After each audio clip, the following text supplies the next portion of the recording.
Assalamu alaikum wa rahmatullahi ta'ala wa barakatuhu al'ummar annabi. ‘Yan uwana masoya shugaban halitta, maza da mata, yara da manya, gani ina sake fitowa karo na biyu domin daɗa tabbata da jaddada cewa waɗannan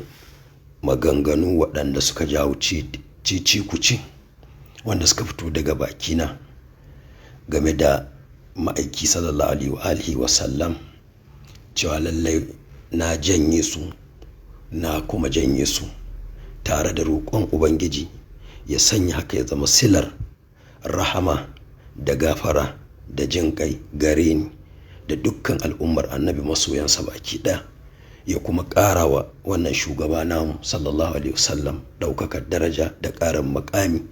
a duniya da lahira. Wassalamu alaikum wa rahmatullahi ta'ala wa barakatuhu.